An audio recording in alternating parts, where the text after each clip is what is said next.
obviously it's been a lot of Doom that he has been playing in the playoffs, but this time they're going to pivot that to a position 3 against, I would argue, some relatively difficult core matchups for Doom. He's playing against Chaos Knight, he's playing against Monkey King, the Monkey King being support though. And even getting ruptured as Doom is actually very annoying. This hero wants to keep running around in fights and hitting people and not being immobile. So definitely got their work cut out for them. I think the reason they went for the Hoodwink for Soxa was that they felt like in the last game they were struggling with finding vision in trees. And now they have a hero where if you see the Monkey King jumping around, you have a chance of catching him with a bushwhack, you have the chance of finding him with Scurry, but obviously it goes both ways, right? Yeah. The Monkey King can also see you in the tree line. Oh, first blood could be coming. Yep. Nice. Oh, nice. Yuragi. Dodging bushwhack. He's going to get hit by residual damage, though, from the shield crash. And you got the slow from Troll as well. Yuragi on the run. Looks like he's going to live. And Taiga with the tether. OG avoid getting first blooded. As Tundra really wanting to find some momentum on their side. Remember, they have lost 3 games in a row. And the first 2 against TSM, they were winning hardcore, I want to say. And they were heartbreakers. This game number 1, though, OG just felt like they were a step ahead the entire time. I'm trying to remember. It seems so long ago yesterday how they played against TSM. They definitely were very confident and dominant in the first game and then kind of got knocked off their perch afterwards. So yeah, they need a little bit of a momentum shift here. Yep, nice jumping in. That's a lot of damage to Soxa, but Io in turn taking some damage as well. Taiga will go down first. So first blood goes the way of Tundra. It will be a trade for Soxa. First blood going on the Hoodwink here. Very curious what he's going to buy. A lot of the time Hoodwink will start in lane with a Blightstone, but I think when laning together with Doom it might not have enough impact. Looks like he's gonna wait for boots and ferry out as many branches as he possibly can for his lane partner, currently sitting on 5 in his inventory. So Center, we've talked about the Pango versus Bloodseeker matchup a lot, and I mean that was the beauty of the draft from OG, because you could put these heroes in so many different positions, as Chaos Pulse is going to save some damage on the Taiga here. How do you play against a Bloodseeker as Pango? It feels like you have to get a Linkens at some point, but doing so just delays the rest of your items, which seem like they're 100% needed for you to have any effectiveness in the game. I think a lot of the key to playing this matchup for Pango is to rely on his team a bit and not think of it as a 1v1 matchup, because that's kind of depressing. If you can find a way to, for example, if you look at their lineup, right, maybe you can Doom the Bloodseeker and that opens up your Pango to play the fight. That's how you initiate it. Or maybe you catch the Bloodseeker in some sort of a stun from the Hoodwink and, you know, just find other ways of controlling him so your Pango gets to play. If OG initiate the fight and they rupture Pango, Tundra are in trouble, right? They don't have the best coverage, they don't have the best saves. Especially when you consider what OG can bring to the table in the way of burst with a CK, with a puck. So yeah, it's genuinely one of those matchups where you turn to your team a bit. Sure, you, like you said, you can buy Linkens, but it's coming out late, and it's not really a full solution either, right? Like, what if the enemy team just breaks your Linkens with something then? Right. And it also requires you just to play totally different than what's kind of intended for the hero itself. Is Amar taking some damage, but the jump in from Seb, trying to focus a little bit on Skeeter, but Amar, the one taking the heavy damage, a couple more right clicks, he pops the Fairy Fire, so will live. And this is a double melee lineup into Troll Warlord, who is kind of a lane dominator, but still one of the position ones that we don't see as often these days, probably because of the fact that he gets kited higher than most melee heroes, I want to say. Especially with that ult, we have no control over the hero.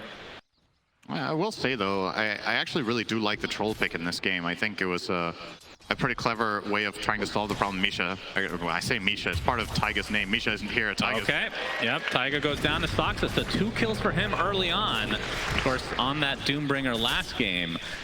Not off to the greatest start in that first game, but obviously 33 playing the position 3 Doom this time, so expect him to get a lot more farm than Soxa did. Okay, he's gonna get Reality Rifted back, but no kill to come, as OG trying to get control of this lane right now. And you see that mid matchup, BZM with 15-2, and the Pango 21-1, so off to a pretty good start for that mid Pango. Nine has tons of experience playing this lane and playing this matchup, so definitely not gonna be in any doubt what he needs to do. Same for BZM. Like, this is one of those matchups that if you play a lot of pubs at the high bracket, these heroes are very popular, and you know, Puck, one of the common counter picks to Pango, so you've played both sides of that matchup plenty if you play both of them. So what is it about the troll that you like this game? Seb's going to be spotted out, but I'm guessing the whirling axes against CK is part of it. Yeah, so first of all, when you look at the laning compositions that OG can place, when this is the overall last pick of the draft in the troll, you have one range support in the IO, which enables a melee core in the lane. So if you put IO plus melee hero against troll, what are you really enabling, right? That hero is going to get blinded. And if you don't, you're playing against double melee here with the Bloodseeker and Monkey King, which are very exploitable matchups for the troll. Also in the game in general, like you said, Whirling Axes against CK is great. And you can, hopefully with this carry for Tundra, you can make space for Pango. I actually think it's kind of important that the carry here goes in and sets up so that there's pressure on a hero like Bloodseeker so that Pango can get stuff done. And also, you also have a Doom offlane. So no, the carry doesn't have to do all the work here. There's plenty of heavy lifting that can be done from all three cores of Tundra this game. Taiga hooking up with Yuragi here in the bot lane, but you can see Saksa has come as well. So back to the old 2v2. I mean, how much kill potential do we have in this lane from OG's perspective? Well, if the Centaur keeps stomping like that, that gives them more opportunities for sure. Not so much anymore, I think. If you were looking to kill here early with your dual lane, it needed to be very early on where you put some pressure onto Doom. Actually, Yuragi is going to be taking quite a bit of a beating here. Yeah, but he gets the crit stomp. Beautifully done from the Centaur. 33. He's going to get slowed again. Looks like he will be able to walk away, though. But on a sliver of HP, he'll get salved up along with the Tango. So he'll be no worse for wear. Taiga bushwhacked again by Saksa. Continue on with the Scurry now. And he might just kill the wand. Here. All right, Taiga continuing to try to run. Chaos Bolt is there. Only 1 second stun, so Taiga hiding behind the tree line. Another bushwhack onto Yuragi. Don't think they have enough damage with the Infernal Blade and the hookup from Taiga as he's tangoed up as well. You do put a lot of pressure in, really exploiting the mana burn creep, just like last game. This time it is an offlane Doom instead of the support, but this creep is just incredible for Hoodwink to play with. This mana regen is insane value. Pretty sure there's a good chance this creep gets nerfed in the upcoming patch. Very possible. 2.5 mana regen AoE. You can see BZM ready to go for his first gank attempt, but it's going to be thwarted for now, so no coil as of yet. I mean, I keep coming back to this Pango, Cinder, and we're going to have to hold that thought. As the 6-minute rune is about to pop, it will be an illusion rune. It should be handy to take off that waning rift if he really wants to hold on to it. But, I mean, the panel, again, they talked about it, but against Pango by itself is a pain, but against Puck as well, like how do you itemize against these two heroes? Or is it really just about leaning on your team? Look at you all. You definitely want the shard at a pretty early timing, I think. It's one of the best ways you can deal with the Puck getting coiled. Oh, nice try there from Saksa, but didn't quite get the connection. BZM quick to react mid. Didn't get knocked into the tree with bushwhack. Yeah, so you need shard. If you want to itemize against a Bloodseeker, eventually you get Lincolns at some point. Oh, top lane. Skeeter has to run up to the bottom area just to avoid that blood right, but 3 members of OG not able to find him. Oh, he's fine. Nice job by Skeeter, avoiding that gank. Now with that showing top, Yuragi could be in some trouble bottom. You know, looking for the dive. 9 is here as well. Oh, did he get spotted there? I don't think so. Ooh, just out of vision. But they run into each other. Yeah, there we go. The swashbuckle comes. 9, shield crash. No mana for his ult. Has to bottle up a bit. That would be a tough kill nonetheless. Good awareness there from Yuragi. Considering they made their own move top, there was only the troll and nobody TP'd. He can realistically expect a mirror move here from Tundra in the bot lane. Now Amar might not be ready for what could be coming top. Saksa is kind of top towers getting beat. Yeah, in the tree line is Tundra. Yuragi's come with Amar though. You can see the Nether Ward is down. So Snake King showing himself. Really bringing the numbers here to hold this Saksa kind of stuck between a bunch of creeps. Bloodright to come, and he gets bursted down by OG. And we see another TP out, this time by Seb. This might be enough for Tundra to defend for now, though. Yeah, they got the siege creep down. That was the main objective there, was to find a way of repositioning the wave so that the towers took care of business, and that's what Pugna managed to do. So, yeah, they pay a Hoodwink. A little bit of unfortunate positioning there from Saksa with Scurry on cooldown, but end of the day, I don't think Tundra mind this all too much. They might mind this. Bolt, Reality Rift back in. Snake King looks to possibly be dead. Another crit from Yuragi. Wants the high five, not going to be reciprocated as the right clicks from BZM are enough, as he has the DD activated as well. And they're going to get a couple stacks here as well for OG. Yeah, this was all intended for the troll or the Pango. And well, most of it will go to the puck. So again, BZM finding a lot of CS just like in the first game. This time around, though, a little bit earlier on the first bushwhacked in the bot lane, whirling death to follow. Don't know if any TPs are going to come his way, but he's going to try to delay this as long as he can. Into the tree line he goes. And do some damage before he can pounce on a tree. Looks like they'll find... Oh, wait! Seb? Is he going to get away? No. Another bushwhack to come. Does create some space for his team, but Tundra, a much-needed kill on their side. As Troll Warlord, this is one of the best position ones for taking towers, if not the best, as this tower will get decimated. It's gone. OG did get the top tower at the same time, though, so they used the space that they get out of Seb taking so long to kill bottom to just ensure that. Game is still looking fairly even right now. Yeah, Skeeter on the Troll Warlord looking for the Battle Fury as the first item, which I feel like is the only build right now on Troll that I've been seeing, at least. I think the Maelstrom one has kind of died down. Obviously you need something for that CK in addition to the Whirling Axes, but it is a slow build up for him, of course. I actually wouldn't necessarily have minded seeing the Maelstrom build in this game for that reason. But Snaking needs to pick up that neutral item. He does. It might cost him his life. There's 33 in the area. See the coil off on 2. They're going to find the first kill on Snaking is 9's Rolling Thunder. Not the best usage as Seb gets off of Wukong's command. Looks like he'll be taken out in tow, but still with all the extra armor, will he actually live to the Skeeter? Looking for the kill, but BZM is there. Somehow Seb lives with that Wukong's command buff. Tundra, that hurt. That absolutely hurt. Forget a replay of that. That's just unfortunate. 9, I think he failed the first jump with his shield crash, and the angle that he got afterwards prevented him from getting up the stairs as well. So that looked like a completely clean setup for Tundra, but a little bit of a misplay cost them a lot.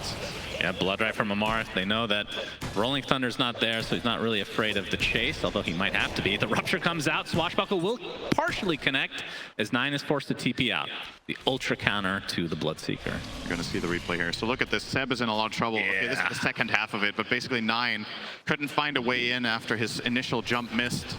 And Seb just runs the longest path he can come up with. Oh my god. Yeah, that is... That voice line sounded pretty cool in slow-mo. Indeed, Boundless Strike, 33 is in a bit of trouble here. OG looking for another kill going their way, and they'll find it. 6-3 advantage for OG early on. And this, again, this is against a core Doom this time around, so the lead is a little bit more substantial than it's showing at the moment. That's a core Doom going Midas, and OG are keeping the game even 11 minutes in on gold, so should be pretty happy. Yuragi gonna rotate over to take the creep wave instead of that small camp. Might have actually saved his life. Soxa failing the connection there. That's a little harsh. Failing the connection. I mean, honestly, it is... I don't know if this is even... I guess it is theoretically possible to throw Bushwhack and then Acorn Shot afterwards with level 1 Acorn, but... I don't know. I think you need level 2 or you need a cast range item in order to pull off that combo. Or it's like some frame perfect stuff from Soxa that he tried there. Either way, Yuragi is going to be perfectly fine, getting close to finishing the armlet for himself. And I'm interested in the build for Amar on the Bloodseeker. So it is going to... Why am I saying... What? It's just a carry build, right? The Maelstrom into BKB. Where's the Midas? That's true. Well, he had himself a decent start, right? So doesn't need to make that comeback. That's true. He didn't die in lane. He's middle of the pack, right? Amar dies in lane. Quick buy Midas right away, but he didn't die. So. Like, if this was a normal off-lane Bloodseeker, would the build even be different, or does this seem fine to you? I mean, there are options, right? You can play more of a utility route where you go for something like Atos first to just set up Blood Rights, which is pretty common if you're playing utility, but considering how OG usually play and what their mentality is, this is no surprise at all to go for that Maelstrom build. And either way, you're going to end up with a Mjolnir or That Boundless Strike, you can see the relocate coming with BZM. Wukong's command to follow, but Seb's all alone inside. And the heal up from Snaking, keeping 33 quite healthy. Seb might have to sacrifice himself, but we've seen him get away many a time. He actually dodges the whirling axes and pounces away again. Seb continually living and forcing out all these rotations from Tundra, just wasting time. Yeah, in the meantime, Yuragi's just free farming top, and it looks like OG might look to make their own move sometime soon. At least they're, maybe not. They're just going to zone control for now.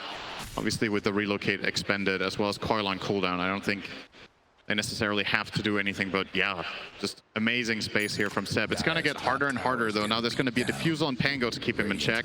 There's going to be a dagger on Doom. Actually, 33 changed his mind. He's going to go BKB. He had the dagger queued up, but goes for the Ograx. Taiga. Yep, Taiga, bushwhack. You see the sharpshooter coming in, boom. Soxa gets the kill. Again, a much needed kill for Tundra. They need to find the momentum. And with this Doombringer on their team, need to find some sort of a net worth lead. Like you said, they are going to go the BKB route for 33. Does that mean that they feel pretty comfortable with the state of the game or like the initiation factor that they have currently without that Blink Dagger? I think maybe the mindset is if he goes dagger, it's pretty high risk. The troll isn't going to participate very much right now for the time being. And like the panel talked about, Doom is kind of soft countered here from the Doom aspect. So if you blink Doom someone and they get relocated out, you've used your entire package, right? Yeah. If you have the BKB, you can play more of a sustained style where you run in, you pop Scorched Earth, you're able to stand your ground and fight against all of these stuns and silences. So I do think in this game this is probably a better decision, but the dagger will have to come out eventually because they will need that catch. Tundra are smoked up. They're gonna run into Yuragi, but 9 misses. Again, he gets failed before his ult goes off. The bushwhack, again he gets stunned. Yuragi is living throughout all of this. There's the whirling axes from Troll, pops the ult as well. Trying to take out this pesky CK, and finally, Tundra get a kill on a core. Amar, see that move speed with that extra buff as it looks like 9 is finally taken out just before his TP was successful. 33 trying the same road. This time will be successful though as Tundra. It ends up being a 2-for-1. You lose your mid laner and a support for the position 1 on OG. Given the circumstances, I don't actually think that was that big of a tragedy for them. They doomed an illusion and their Bloodseeker got ruptured before he could get ult off, so... Or yeah, rather their Pango got ruptured. So you're gonna see the replay here. So this one misses, right? They defuse and this barely hits. It hits the real one, but not the Illu. Yeah. Which is, I'm sure we're gonna have a BBC documentary on why that's the case. Some sort of that would be the most glitch in the Matrix. I don't know. The most boring episode of all time. Good lord. I'd watch. No wonder you don't watch TV. That's the stuff you want to watch. But yeah, that fight could have been a lot worse for both teams, honestly. Kind of some misspells on both sides as Sab gets up a balance strike onto 2. Tree dancing in as well. BZM, the Blood Right is connected. Soxa is definitely dead here, and there's the coil onto 2. Looks like the troll is going to not break it this time around, and instead they're going to find Snake King, and next is Peter. OG continuing the pressure into game 2 of this lower bracket final. You gotta really be on the ball here. OG are making a lot of really successful moves around the mid tower. They did the same in the last game, just bringing numbers. Oh my goodness. They have been finding stacks continually in the jungle, and now an ancient stack is OG getting everything that they want in this series.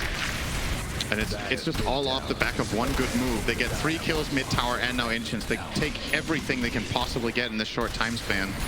And it's just, they're getting insane value out of this Monkey King. Like Seb getting the vision, getting the double stun to set it up. And also the safety that they feel like Pango isn't there. I think that's the most important thing for them to be able to make this move. So if they know Pango is not in place and they can just start the fight like this, it's pretty easy for them to just pile on them and grab very nice, easy kills on the tower. And obviously, as soon as you deal the initial damage, Amar is just going to run through them as well. 3K lead. And they're again playing this kind of a 3-core lineup. I guess it is a puck mid, but you know, that hero can also scale pretty heftily compared to what it used to. Indeed. Echo Saber now on Yuragi as well, so I would assume BKB is next after the fact. But considering the lead that they have, can definitely delay it like he is. And the question is, the first Roche of the game, if Tundra can somehow take it, Troll is quite good at it. As we're going to see the coil only onto Soxa. Blood Right to follow, Balance Strike setting it up. Nice heals coming out from Snake King, but it's not going to be enough. Even though Wukong's command expended from OG, a little bit of overkill to find that position for Hoodwink. Yeah, this could be an opening for Tundra in the next 20 seconds when Hoodwink respawns. Knowing those 2 ultis are down, might make a move with it. But again, you got to keep in mind that carry the troll is not going to be available for quite a bit. Like Skitter has to farm to build up his hero. So it's a matter of, now that you lost this momentum and you lost your mid tower, the game was looking okay. You were in a pretty good spot. Now you might have to slow it down, and that's when it gets scary. I feel like if you need to slow down against OG, who are notorious for having insanely strong late game scaling heroes and not necessarily being the quickest team, but just having really good calculated moves. Yep, relocate into the bot lane. BZM finds 33, who instantly pops the BKB. And it looks like he's going to be able to get out, but that, again, is a defensive usage. And the rest of Tundra have actually arrived in this area as well. They're not going to find anybody, at least not outright, just the illusions of the CK. Radiant's bottom tower ain't a pretty We'll clean those up. So that's another key spell on cooldown for OG. But even Seb going for an early BKB. He is quite farmed for that position 5, technically. I mean, is he playing the 5 or the 4, really? Well, in this game, he's definitely 4. Yeah. And into the Roche pit they go. Of course, all the spells online for Tundra. Wukong's command should be coming up soon. Another 30 seconds, actually. So there is a window for Tundra to try to contest this, especially with the Blink Dagger now on 33, which has yet to be shown. And here comes the smoke. This is a really important fight for Tundra. And the smoke is going to be popped by Seb on the tree line. And with that, they'll have all the information they need. Although they do exit the Roche pit. Roche is at half HP. Let's see what the plan here is from OG. That half? It's close. It's pretty optimistic. Or pessimistic, depending on how you look at it. 60%? Is that what you want me to say? More like 64. Okay. Interesting. But it's healing, so. It is. Double damage for Skeeter. This could be really big, but of course he does not have his BKB yet. So he could just solo Roche, but here comes the smoke from OG. Gonna attempt to contest potentially, but no, Roche will be lured out of his pit. This is an extremely tense moment for Tundra specifically. Monkey King is a god tier hero in this position right Indeed. now. It's just so amazing what they get out of it. And the Tundra smoke. And there is a ward up there from Tundra. It's going to be de-warded though by Taiga. Nicely done. Doesn't even get hoodwinked. Soxa smoke broke again. Yep, so they know that Seb is likely on a tree nearby. And Roche slowly healing up. And OG just baiting this out. Just going to sit in the pit to try to force the initiation from Tundra. Although Tundra seem to be heading towards the south now. Is this going to be enough space for OG to potentially just steal the Roche outright? But the tier 1 tower looks to be the focus of Tundra. And into the pit Yuragi goes with the Phantasm. And we'll see if they have enough time to clean this up. Fortification will delay this push ever so slightly. But it looks like Tundra are just backing up, so conceding this Roche to OG. I think they got about as much as they could while conceding this. If you don't feel like you can take the fight in that area against Monkey King and against the spells you're facing, at the very least he goes and farms Ancients on Skitter, they get mid tier 1. He starts to push out bot and farm his way to the BKB. I actually think this was a really good play call from Tundra to not take that fight. I think that would have been a disaster in the area, given how good control OG have with their Monkey King and their item timings. You don't have the BKB on Troll just yet. So yeah, in terms of taking Roche, I think Tundra with the Troll Warlord can do it faster, but OG have way better Roche fighting in the pit. The Coil, Monkey King, Bloodright from Bloodseeker. The tier 2 tower seems to be their focus. As you can see, Tundra look to be conceding this as well. Obviously the Aegis advantage now online for OG. And it looks to be a freebie. Seb continuing to scout this out. They know he's in the area, dodges the hoodwink spell that I can't remember the name of. Bushwhack. Thank you, Cinderin. You're welcome. Just looked at your face and instantly remembered. Yep. Not sure what the connection there is exactly, Same. but who knows? Who knows? 2K lead for OG. I mean, can you put this in perspective for people, including myself, against the core Doom? What would this lead, you think, actually be if there was no Doom? That's kind of a hard question to answer. I know, that's what why hero I is he asked. playing instead? Any hero. Visage. Okay, he's Alchemist. This is pretty bad. Yeah, it's not on the same level as Alchemist, no doubt. All right, Tundra going in onto Yuragi. Still has that Aegis. He's getting quite low. Taiga not able to get the ult off. Actually gets canceled there, and he's going to get dropped immediately. So Yuragi left his own device and popped the BKB along with his ult. And he's, Bloodright is there. 33 gets off the Doom, but it gets canceled. 33 now on the run as Skeeter getting healed by Snake King. Balance strike onto 1, and they're going to clean up 33 very easily. Big Wukong's command from Seb. Looks like it'll lead to another Snake King death, but the right clicks from Skeeter. Finally, they're able to kill Seb. So a nice turnaround here potentially from Tundra. The Bloodright. Skeeter able to sidestep it, focusing on Yuragi. Remember, he does not have Aegis anymore. Whirly axes are there. Double kill for Skeeter. Amar trying to kite him along with BZM, but they will find Amar instead. BZM, the last remaining member in this area for OG. Looks like he'll be left alone. So Tundra somehow coming back in that fight as the pressure now on to 9. The Witchblade doing so much, but you have the roll up from 9 to get out of dodge. It felt like it's been forever since Tundra has had a good fight like that. They get the initiation and kill the Aegis right away. Great rolling thunder from 9 to stop the relocate out from Taiga. And then the follow-up fight, even though they doomed into a Linken's, they still end up coming out on top, I would say. That is such a fast Linken's, by the way. Yeah. Yeah, BZM is huge. He has 10 CS per minute on this puck.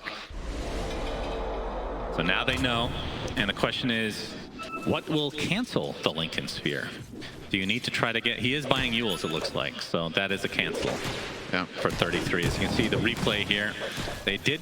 And this is really good separating it from Taiga and getting that ult off there. And there's that Rupture on 9, so he will be taken out of the fight and has to TP away. The Doom there. Total whiff. I like how Amar played that fight too. Like, he's actually taking a lot of damage without dying. He's weaving in and out and forcing Skeeter to waste time on him. But ultimately, Skeeter can actually overpower. And I think this kind of fight can showcase what Troll can do in this game if given the right conditions. So. Yeah, for sure. Oh, we got a big team fight. Apparently, Wukong's command is popped. Looks like they'll find the IO. Does Tundra. It's going to be a trade for the Pugna, though, as 9 inside his Rolling Thunder. Trying to kite a little bit here. The Chaos Ball. 4 seconds on the Skeeter. The Bloodright's coming as well. Rupture on top. He gets off the BKB. Finally gets off the ult. They're just going to make him chase. Taking some damage from that Rupture still, but the right clicks onto Yuragi with the hoodwink ult. Double kill for Skeeter. Boundless strike from Seb, though. Tundra trying to fight back. Seb will be taken out. Buyback onto IO, though. They really, really want to kill this Troll Warlord, and they finally do. Amar staying alive throughout all of this, and the scouting out of 33 won't be able to cancel the TP, though.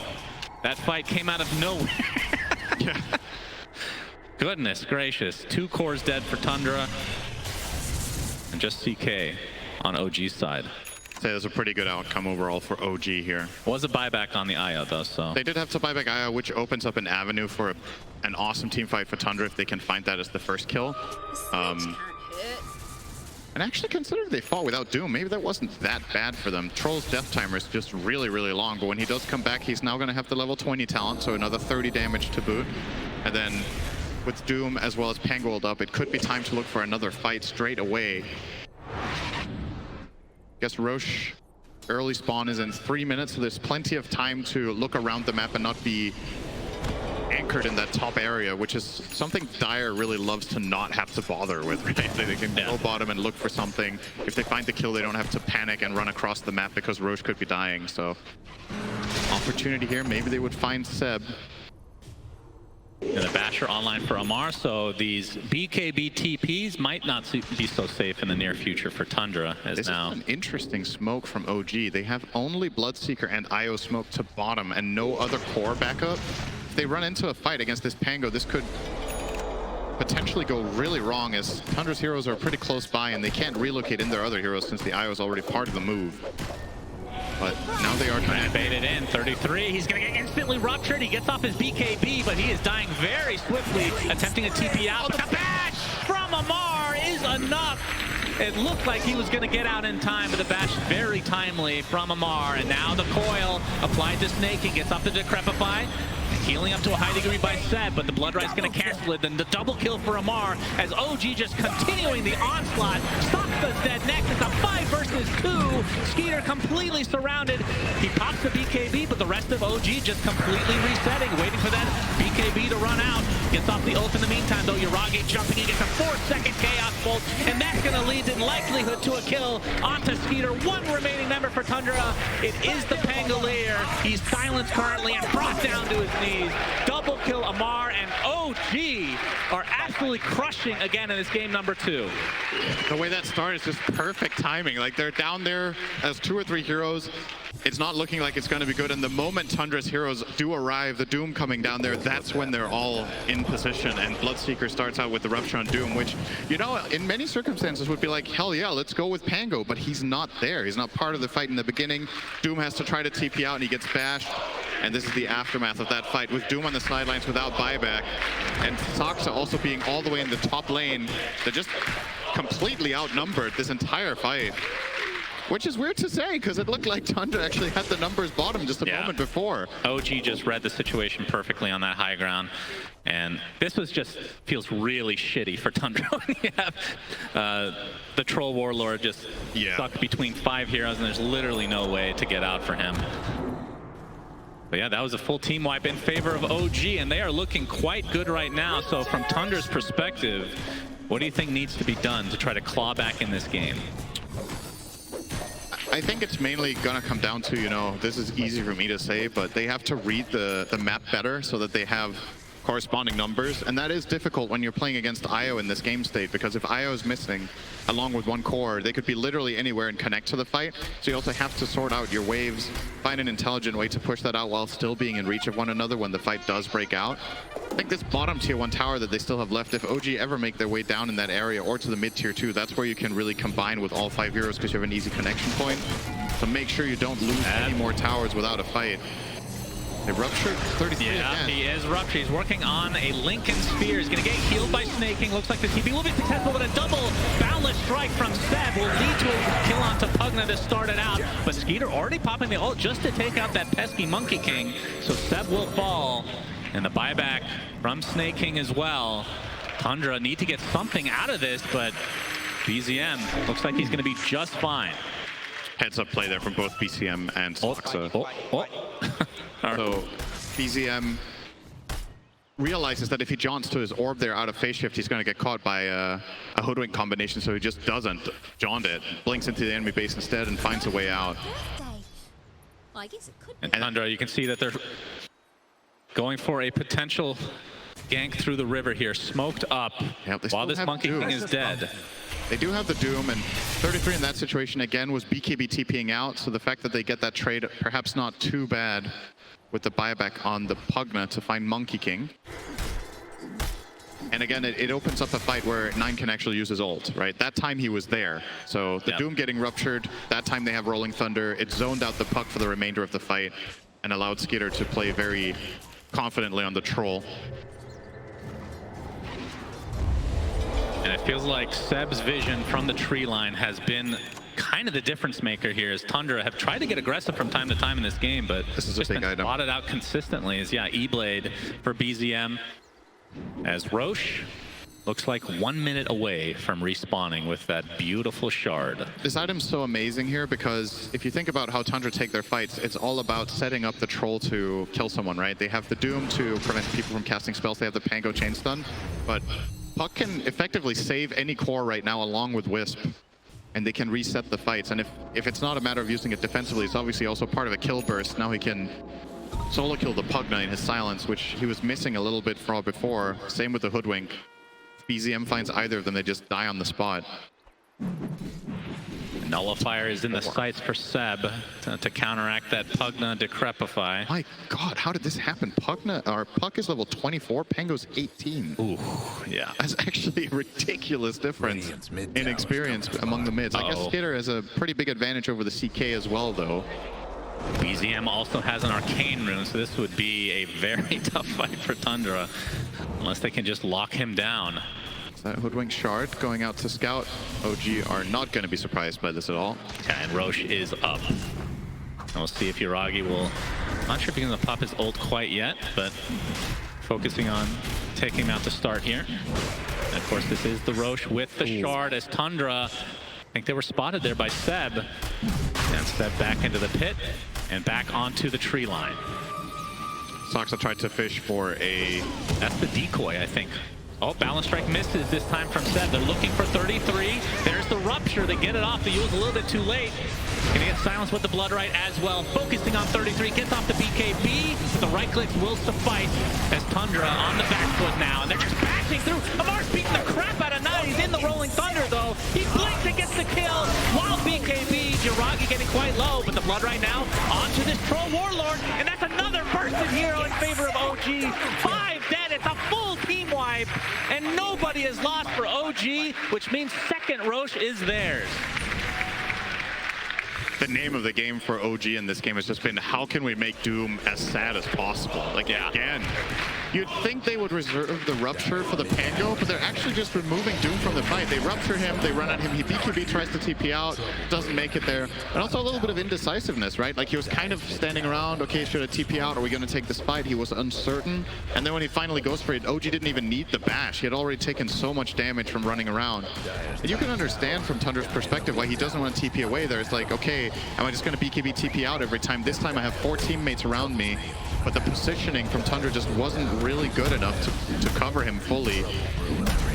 Fortifications popped by Tundra. They do have a bunch of buybacks, but they'll likely just give up one set of racks before giving it their all in this defense. So the top racks is OG's for the taking. And now they go into the mid lane. No reason to stop with this Troll Warlord still technically dead. 20 seconds on the respawn timer. Yuragi looking for Soxa. Instantly doomed though by 33. Can they get this kill? That is just the Aegis though. The buyback now onto Skeeter. He gets ruptured instantly inside the Wukong's command. Finally gets off the ult. They're just gonna make him chase him outside the Wukong's command. And this is gonna be a dieback if they end up getting this kill. He's gonna get the BKB up, but dies shortly after. Dieback for Skeeter. And this is looking like the beginning of the end for Tundra.